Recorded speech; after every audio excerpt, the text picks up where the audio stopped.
नमस्कार जनके में स्वागत है आपका। मैं हूं योगेंद्र, आप देख रहे हैं खास खबर। और खास खबर में हम बात करेंगे चुनाव नतीजों की। नतीजों का फ्यूचर पॉलिटिक्स पे क्या इंपैक्ट होगा, ये देखने वाली बात है। हमारे साथ 3 वरिष्ठ पत्रकार जुड़ रहे हैं जो समीक्षक भी हैं। ओम सैनी साहब हमारे साथ जुड़े हुए हैं, श्याम सुंदर शर्मा साहब जुड़े हैं और हमारे साथ दिल्ली से प्रमोद वशिष्ठ जुड़ रहे हैं। सभी का स्वागत है। ओम जी, आपसे मैं जानना चाहूंगा, ओवरऑल अगर हम इस रिजल्ट को देखें तो कुछ चीजें साफ होती है। देखिए, गुजरात को लेकर के गुजरात की अपनी कांग्रेस बीजेपी की रणनीति रही, उसमें वो सफल हुए। 85 का रिकॉर्ड कांग्रेस का तोड़ करके वो 156 पे पहुंच गए। हिमाचल में सरकार आने से राहत की बात ये रही कि कांग्रेस को जो एक सता रहा था कि कांग्रेस मुक्त भारत, हालांकि 2 राज्यों में है, और यूं बात करें तो कर्नाटक और मध्य प्रदेश वो आक्रमण का शिकार हो गए अपनों ही के कारण, वहां से सरकार चली गई। तो हिमाचल से जरूर ऑक्सीजन इससे कही जा सकती है कि आने वाले चुनाव में कांग्रेस को यह हिम्मत रहेगी कि मेहनत करें तो हम जीत सकते हैं।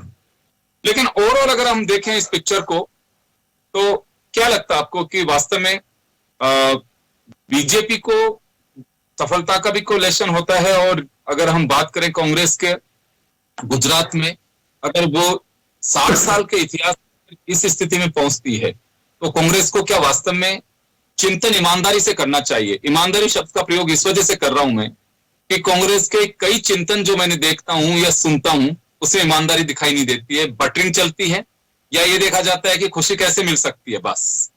वास्तव में अगर कांग्रेस को इससे बाहर निकालना है तो आपको लगता है कि वो ईमानदारी के चिंतन की आवश्यकता है? देखिए योगेंद्र जी, मैं ये सिर्फ गुजरात और हिमाचल के चुनाव परिणामों पर नजर डालने की बात नहीं, नजर डालनी चाहिए हमें। पहले हमें हिमाचल देखना चाहिए, फिर राजस्थान देखना चाहिए, फिर उत्तर प्रदेश देखना चाहिए, फिर बीजू पटनायक वाला उड़ीसा देखना चाहिए।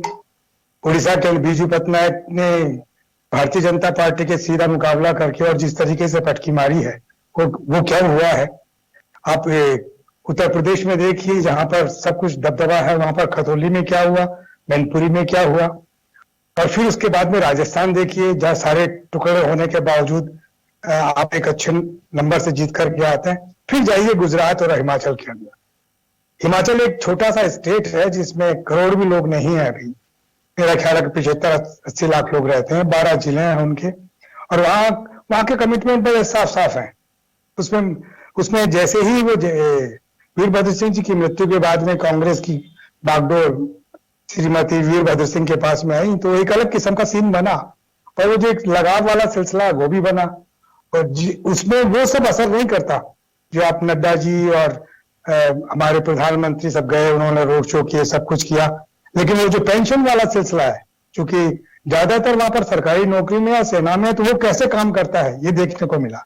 अब आ जाइए उसके बाद में आप गुजरात के अंदर देखिए दूध की मंडियां हैं, और वहां पर करीब गांव मैं बताता हूं आपको कि करीब 8,545 गांव हैं। हर गांव के एक अलग से दूध मंडी है। उस दूध मंडी ही ट्राइबल मतलब उसको गांव के वोट को नियंत्रित करती है। उसके अंदर पिछले कई साल से लगातार भारतीय जनता पार्टी और आरएसएस काम करते रहे हैं। उनके अंदर बहुत वो जो पन्ना प्रमुख और ये सब सिलसिले होते हैं वो सब किए हैं उन्होंने बड़ा काम किया है, और एक बड़े तरकीब से ये सारा दृश्य सामने रखा कि जो मुकाबला है वो तो कांग्रेस में और बीजेपी में ही है, बाकी आप पार्टी तो बिल्कुल ही बेकार है। और आप पार्टी को जितना होप मिला है, जिसको आगे बढ़ने का सिलसिला मिला, जिसके देखिए आप कितने परसेंट वोट आए कि हाँ ये 2-4-5% जो वोट आए उनसे उनको राष्ट्रीय दर्जा तो मिल गया, लेकिन जो टक्कर जिससे बता रहे थे, जिसमें फूले नहीं समा रहे थे कांग्रेस के लोग ट्राइबल बेल्ट तो हमें मिल ही जाएगा, ग्रामीण क्षेत्र का तो हमें मिल ही जाएगा, और जैसे 99 पे पहले आए थे, 77 जैसे पहले आए थे वैसे हमारे पास में आ जाएंगे, लेकिन ये हवा में रही बात। और इसमें सबसे बड़ा कारण मैं समझता हूं कि जिन लोगों की जिम्मेवारियां थी ये कि वो जाकर के वहां पर देखें और इसमें ना रहे कि हमारा जो वोट बैंक है मजबूत है वैसे के वैसे ही रहेगा, लेकिन वैसा हुआ नहीं। जहां से राजस्थान से मुख्यमंत्री उसके लिए जिम्मेवार थे कि सब जाकर के देखते, तो उतना वक्त नहीं दे सके ना। आपका एक तरफ तो आप अपने घर की लड़ाई लड़ रहे थे, दूसरी तरफ आप जाके वहां कर रहे थे। यहां आपका भट्टा बैठ जाता अगर आप वहां अगर निगाह रखते। मगर राजस्थान में जब जो कुछ हो रहा था हम उसको बहुत कटु निगाह से देखें और चीर फाड़ करके देखें, तो सच है कि अगर ये राजस्थान को बचाया नहीं जाता तो निश्चित रूप से वहां पर वही दुस्साहसिक कृत्य हो जाता जिसकी कल्पना की जा रही थी।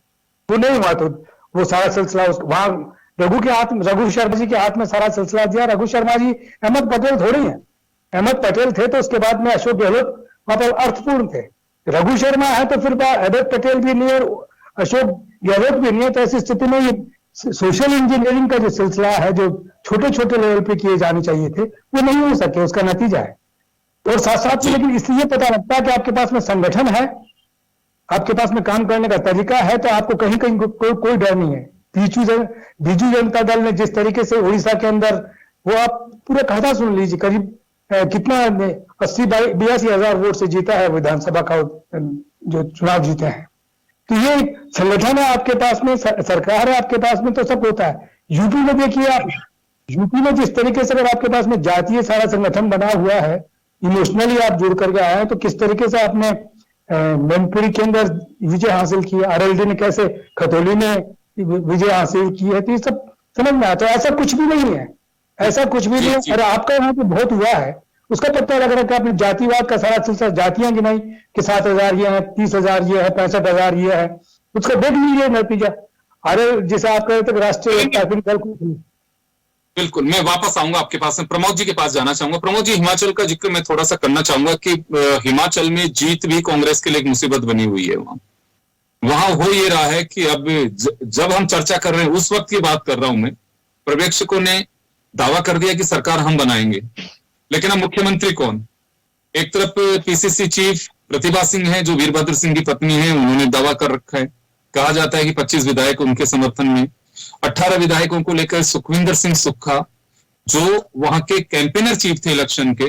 देखिए पार्टी में भी गजब की बातें हैं, पार्टी आलाकमान पे भी जब मालूम है कि गुटबाजी है, दोनों को तब असेट सबको तैयार करके चलते हैं कि अब वो उसी का हो रहा है कि सुक्का कह रहे हैं कि मेरे विधायक की मीटिंग में तब तक नहीं जाएंगे जब तक मुझे एश्योर नहीं कर देंगे कि मुख्यमंत्री आप ही होंगे।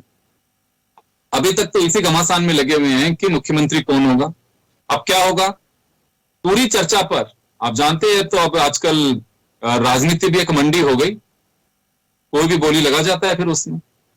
आपको लगता है कि हिमाचल जीत के बाद भी अभी कांग्रेस के लिए सहज नहीं है? देखो ये कोई हिमाचल की बात नहीं, ये तो सारे होता है कि जब भी होता कांग्रेस में कि कांग्रेस है कि मैं ये नहीं कि मोदी जी ने बोल दिया कि भूपेंद्र पटेल है ये वो है, तो इस तरह यहाँ सबको अपनी बात रखने का कांग्रेस में एक अवसर दिया जाता है। और अभी अभी कुछ समय पहले ही राजीव शुक्ला जी ने अभी बयान दिया है कि सब कुछ मामला सही है और सुलटा लिया जाएगा। ये जाहिर है कि अभी नाराजगी है सुखविंदर सिंह सुक्खू जी और प्रतिभा सिंह जी ने भी ये कहा है कि सांसद तो बन जाते हैं सीएम, ऐसी कोई बात नहीं होती, और उनके बेटे जो उनके लिए सीट छोड़ने को भी तैयार है। तो ये सिलसिला भी 6 बजे इनकी शायद मीटिंग शुरू हुई है और मुझको लगता है कि आज शायद 8-9 बजे तक ये निपटा लेंगे, क्योंकि आज सोनिया जी थोड़ी व्यस्त है, राहुल, सोनिया जी, प्रियंका जी और जन्मदिन रणथंभौर में व्यस्तता है, नहीं तो अभी तक ये सारा मामला निपटा लिया जाता। और ये तो होता ही है, पिछली बार भी हम देखो कि राहुल गांधी छत्तीसगढ़ में 3 सीएम के उनको लेके अंदर गए, 2 के हाथ खड़े किए, फिर 1 का खड़ा कर दिया, 3 की फोटो आई। राजस्थान में 2 की फोटो आई, गहलोत जी पायलट की, साथ में गहलोत जी का हाथ खड़ा कर दिया। तो ये सिलसिला तो जारी है, हाथ खड़े करने का सिलसिला अभी भी जारी है। वो जारी है। अभी से एक बात आप जोड़िए इसमें ना, मैं एक बात ये कहना चाहता हूं कि इनका राष्ट्रीय अध्यक्ष कौन है कांग्रेस पार्टी का? बिल्कुल देखो आश्चर्य लग रहा है। हाँ नहीं देखो, पिछली बार हमारी जो जन टीवी पर भी चर्चा हो रही थी, योगेंद्र जी ने एक सब्जेक्ट दिया था, तो राष्ट्रीय अध्यक्ष कोई भी बन जाए कमान तो वहीं रहेगी, कितने भी कोई अध्यक्ष बन जाओ कमान वहीं से, बाहर से नहीं जाएगा। जन टीवी तो ये बहुत समय पहले ही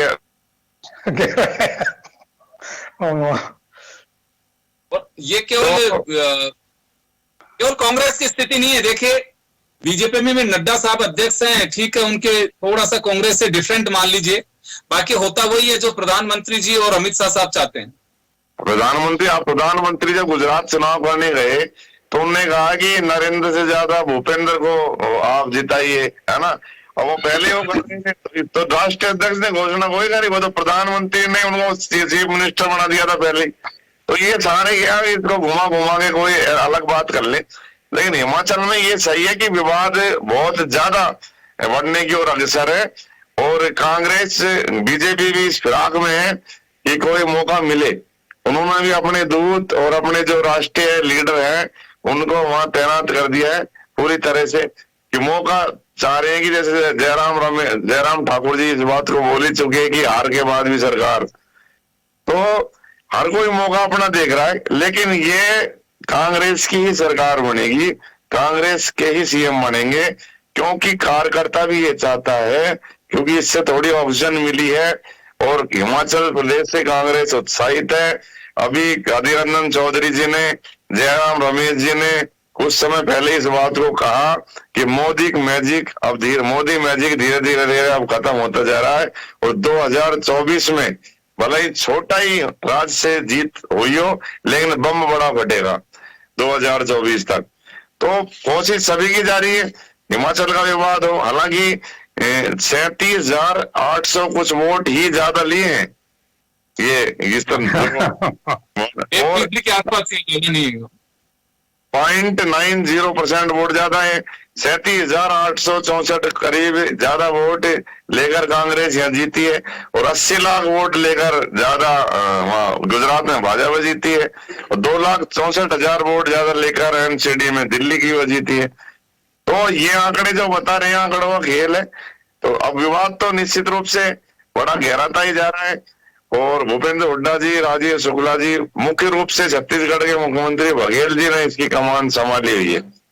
संभवतः वो बता रहे हैं कि 8-9 बजे तक ये सीएम का जो भी होंगे वो कर दिए जाएंगे। कांग्रेस को इस बात को लेकर के बिल्कुल समझना चाहिए कि एक स्टेट बामुश्किल से एक स्टेट मिला है, उस पर फोकस करें। और देखिए अभी आने वाले दिनों में वो चुनौतियां होंगी।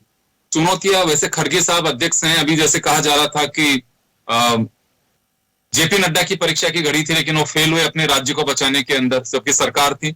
खड़गे जी के सामने भी यही चुनौती होगी। कर्नाटक में चुनाव होगा, कर्नाटक में चुनाव होगा, वहां से वो आते हैं, राज्यसभा सांसद हैं, वहां से पहले विधायक भी रहे हैं, लोकसभा सदस्य भी रहे हैं, और काफी बड़ा एक उनका वहां पे सियासत में कद है।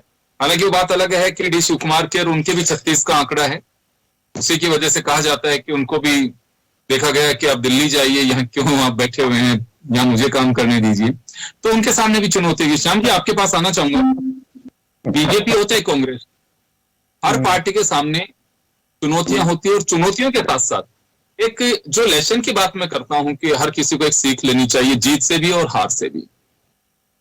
बीजेपी और कांग्रेस दोनों के लिए आपको क्या लगता है कि हाँ, जो इतनी बड़ी जीत हुई है गुजरात में, ऐतिहासिक जीत कहूंगा इसे, जो 1985 का रिकॉर्ड तोड़ा है कांग्रेस का 149 सीट का, और हिमाचल में भी। तो यह छोटी सी बात मैं ऐड करना चाहूंगा जिसको समझने की अपने को आवश्यकता है कि प्रधानमंत्री जी का जादू चला, जादू गुजरात में चला। तो प्रधानमंत्री जी का जादू चला कि बेटे को गुजरात में प्रधानमंत्री बना करके भेज दिया, वो जादू चला, या उनकी योजनाओं का जादू चला? अगर योजनाओं का जादू चला तो फिर हिमाचल में क्यों नहीं चला? वहां लोग कैसे बिजी हो गए? और अगर वास्तव में हिमाचल में कोई कारण दूसरा था, तो क्या बीजेपी को सोचना होगा कि यहाँ खामियां का बड़ा खामियाजा उठाना पड़ता है, और कांग्रेस को ये समझने की आवश्यकता है कि हाँ, वास्तव में सफलता में हमें क्या गुर निकालने हैं कि जिनकी वजह से आगे आने वाले दिनों में जिन 9 राज्यों में चुनाव होगा 2024 तक, उन्हें जीतना है, जिसमें से राजस्थान और छत्तीसगढ़ भी है जहां उनकी सरकारें हैं। देखिए योगेंद्र जी, जिस प्रकार का राजनीतिक माहौल आपने देखने को मिला, केवल 2 व्यक्तियों के सारे बीजेपी चल रही है पूरे देश में। अब वो दोनों ही बेटे गुजरात से आते हैं। उन्होंने कहा कि गुजरात का गौरव है मोदी, और गुजरात का गौरव अगर बनाए रखना है तो गुजरात में वो करके दिखाओ जो कि गौरव बना रहे देश में। देश के गौरव को जोड़ करके गुजरात का गौरव को जीता इन्होंने, और जीता। देखिए, ये बात ओम सोनी जी की बात का समर्थन करता हूं कि जिस प्रकार से कांग्रेस की स्थिति राजस्थान में जो कुछ हुई, और जिसकी जिम्मेदारी थी, जिस तरह से उनको निभाया जाना था, वो नहीं निभा सकता कोई, जब तक कि उसको ये नहीं महसूस हो जाए कि मैं सुरक्षित हूं। अगर वो खुद सुरक्षित नहीं होगा तो दूसरों को सुरक्षित करने में कैसे सफल हो पाएगा? हाँ, सही बात है, बहुत सारी चीजें, और जिस तरह का उदाहरण, जिस प्रकार की बातें हुई, जो कुछ देखने को मिला बीच बीच में, है विवादित था। कांग्रेस का चेहरा जिस प्रकार से दिखाया गया, वो गुजरात में सफल नहीं हो पाए। और देखिए, आदिवासी बेल्ट जिस प्रकार का गुजरात में देखिएगा, बिल्कुल सफाया हो गई। 23 सीटें अगर बीजेपी जीत जाती है गुजरात में आदिवासी, तो एक कमाल वाली बात है। देखिएगा, फिर तो ये हो रहा है कि गुजरात में आपका कुछ भी नहीं रहा। आप पार्टी इतना हल्ला मचा रही थी, कहाँ क्या हुआ? आप कितने से वोट लेके आए वहां पर? तो बस यही कि देखिएगा कि, और आज सोनिया गांधी जी का 76वां जन्मदिन राजस्थान में मनाया जा रहा है, इसलिए राजस्थान को हर चीज में फोकस किया जा रहा है। अब आने वाले समय में देखिएगा कि जिस प्रकार का राजस्थान का माहौल जो कुछ देखेगा, देखिए राजस्थान गुजरात में भी था, राजस्थान हिमाचल में भी था। हिमाचल में कुछ सफलता मिली, और सफलता मिलने के साथ साथ प्रियंका गांधी को प्रोजेक्ट किया जा रहा है। प्रियंका गांधी ने कमाल किया वहां पर। मल्लिकार्जुन खड़गे तो कुछ ही 2 ही सभा कर पाए थे वहां, बाकी तो सभाएं जिस प्रकार से प्रियंका गांधी ने कितनी की, और आपके सचिन पायलट ने अच्छी सभाएं करके के जो कुछ करिश्मा दिखाया करा, तो है दिखता रहा है।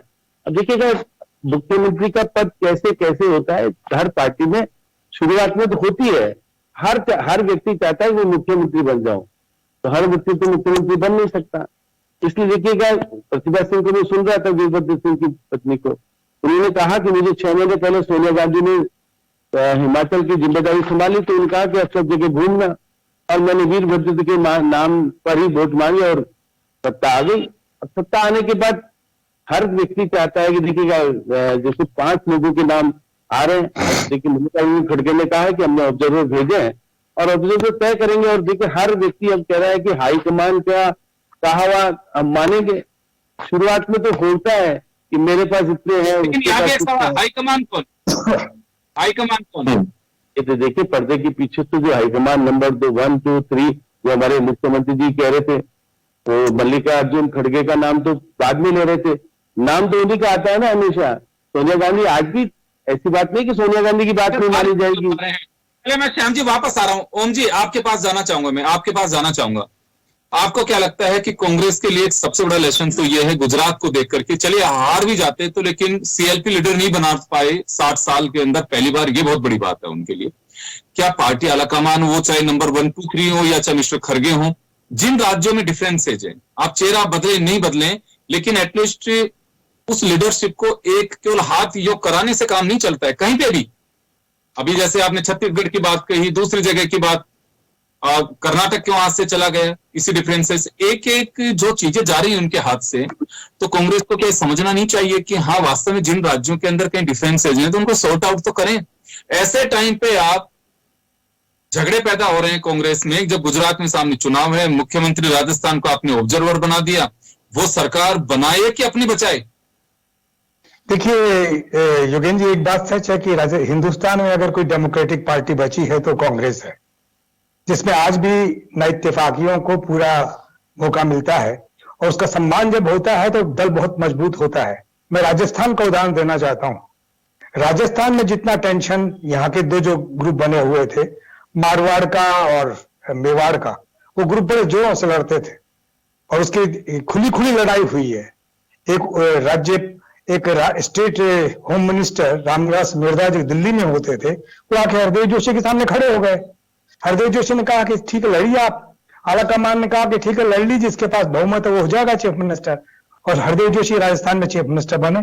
तो राजस्थान की तो परंपरा रही। और उसके बाद में जो लोग कहते हैं कि साहब ये जो छुपा छुपी का सिलसिला स्टार्ट हुआ, जब से 85 के बाद में ये जो फैसला होने का सिलसिला ये हुआ कि आला कमान पे छोड़ दिया, क्यों छोड़ दिया, सामने आ जाए।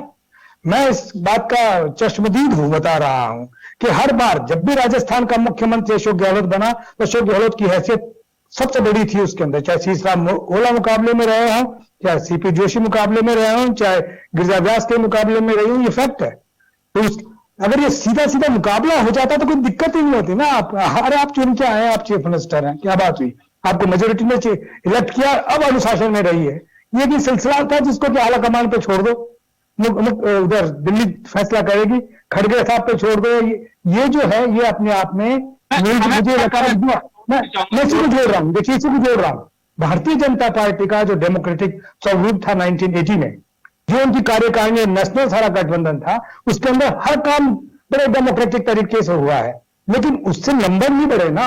नंबर नहीं बढ़ने पे उन्होंने फिर पुराना अपना सारा एजेंडा लेकर के और जो काम स्टार्ट किया, तो उसमें जिस आदमी सबसे ज्यादा हैसियत हासिल की, जिस सबसे ज्यादा जो पार्टी को लाभान्वित कर सका लोकसभा में, राज्यसभा में और विधानसभाओं में, वो है मोदी जी, और मोदी जी के साथ में जिनको वो चाहते थे वो। तो इससे लेकिन डेमोक्रेटिक वैल्यूज तो खत्म नहीं है।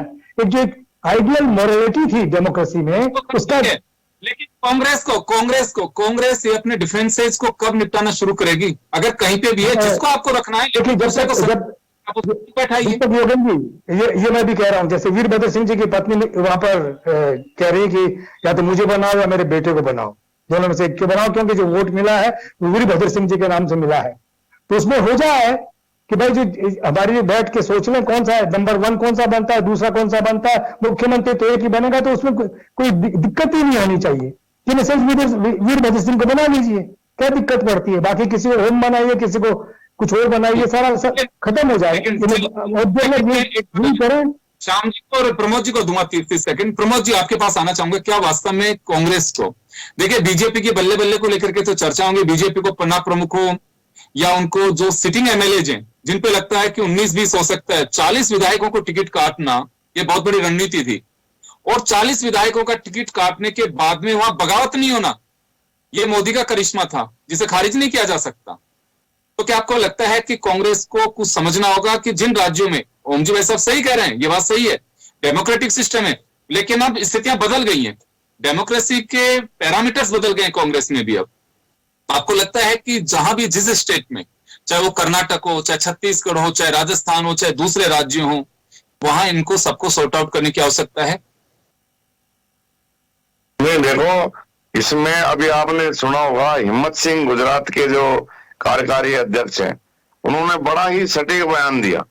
इसमें कोई दोहराया नहीं कि मोदी की लहर चली है और मोदी कारण जीता है। उन्होंने पहले एक लीडर है, कार्यकारी अध्यक्ष बड़े होते हैं किसी भी स्टेट में हो, तो उन्होंने स्पष्ट रूप से माना है और हमको अपनी स्ट्रेटेजी बदलनी होगी। स्ट्रेटेजी बदलने में ये नहीं कि आप चुनाव में प्रत्याशी उतार रहे हैं, कर रहे हैं। सबसे पहले तो यही होगा कि जो डिफरेंसेज है, जो कोई भी स्टेट ऐसा बचा नहीं है जहां विवाद नहीं है, तो सबसे पहले तो ये रणनीति का एक बड़ा हिस्सा होना चाहिए कि जो विवाद है, हिमाचल में जो ऊर्जा कार्यकर्ता को मिली है, उसका पूरे देश में इसका वो मैसेज जाए और जो सारे जो उदयपुर सम्मेलन में हुआ कि वह पार्टी को देने का समय है, अब पार्टी को आप दीजिए अपने स्वार्थ को भूलकर, सोनिया जी ने जो कहा, तो वो चीजें होनी चाहिए कि अब पद की लालसा को छोड़कर संगठन में पार्टी को उठाने में, पार्टी की रणनीति तैयार करने में एक बड़ा ही वो महत्व देना चाहिए। क्योंकि राहुल गांधी की यात्रा ने निश्चित रूप से बीजेपी की धड़कनें तो बढ़ाई है, क्योंकि इतनी भीड़ आना, हर जगह इतना सैलाब जो उमड़ रहा है, तो कांग्रेस का जो ग्राफ तो उठा है। और अकेली प्रियंका गांधी जो हिमाचल में अकेली लड़ी, अकेली, और कोई बड़ा लीडर साथ गया भी नहीं ज्यादा, और उन्होंने हिमाचल में सत्ता बुला दिया। यानी कि पब्लिक चाह रही है कि कांग्रेस भी रहे, तो इसीलिए हिमाचल में सत्ता का वो लोग मान रहे। और जो बीजेपी के लीडर भी इस बात को कह रहे हैं कि भाई जी बिल्कुल आप सही कह रहे हैं। चलिए श्याम जी 30 सेकंड में अपनी बात पूरी करिए। जो डिफरेंसेस की मैं बात कर रहा हूं, क्या वास्तव में कांग्रेस को समझना होगा। देखिए दो बातें होंगी उसमें, एक तो लीडरशिप का भी पता चल जाएगा कि हाँ कितना वादा है कि जो गतिरोध है उनको निपटा पाते हैं कि निपटा पाते हैं, वो चाहे खड़गे साहब हो चाहे 1 2 3 हो, ये उनके सामने एक बड़ी चुनौती है। और उससे होगा ये कि आज कहीं पे भी देख लो जिस राज्य के अंदर, वहां कहते हैं कि हमारी गुटबाजी मरवाएगी हमें, ये आम कार्यकर्ता कहता है। लेकिन अभी कम से कम अभी राष्ट्रीय अध्यक्ष को अपनी कार्यकारिणी घोषित तो करनी चाहिए सबसे पहले, तो वो कमान तो संभाले। अभी तक कमान संभाल नहीं पाए पूरी तरीके से। कांग्रेस में विवादित चीजें होती है, सब जगह है। अब देखिए मोदी और वहां बीजेपी में ऐसा नहीं कि विवादित नहीं है, विवादित सब जगह है। लेकिन जो राष्ट्रीय अध्यक्ष बन गया है वो निर्णय करे, आप कुछ तरह निर्णय दिखने चाहिए। आप केवल आज राष्ट्रीय अध्यक्ष बन गए उससे काम नहीं चलेगा, आपको कार्यकारिणी बनाओ, और जो प्रदेश के अध्यक्ष बनने हैं सारे के सारे बनाओ, कौन मना करता है। क्योंकि आपने हिमाचल जीत करके एक नया संदेश तो दे दिया देश को कि हम रहेंगे, ऐसा नहीं कि बीजेपी रहेगी और बाकी नहीं रहेगा। देखिए गुजरात की जीत को आप ये मान के मत चलिए कि बीजेपी का बहुत कुछ अस्तित्व है, सब कुछ है। वहां तो गुजरात में कोई था ही नहीं लड़ने वाला ना। जब आप देखिए आप पार्टी लड़ रही थी या कांग्रेस लड़ नहीं पा रही थी, जितनी सभाएं होनी चाहिए थी, जिस तरह से टिकट, आप देखिए कांग्रेस के कितने लोगों को जो जीतने वाले थे बीजेपी ने ले लिया। अब वो तो जीतने ही थे ना, अब कांग्रेस के लोग ही जब चले गए, कांग्रेस के लोग ले गए। इस तूफान में भी सर एक मैं हुआ है, वो ये है कि ये यहाँ की बात नहीं है। आप वेस्ट बंगाल देख लीजिए, हरियाणा देख लीजिए, पंजाब कहीं पर देख लीजिए, बीजेपी की एक रणनीति है। जिस राज्य में चुनाव होता है वहां पे उथल पुथल शुरू करते हैं कि अब वो रिजाइन करके जा रहा है वो, तो इससे होता क्या है कि जो कार्यकर्ता उसका मनोबल टूटता है। समाचार पत्रों में वो बातें आती हैं, आज 1 विकेट और गिरा, आज ये गया, आज वो आया, आज ये गया, आज वो हो गया।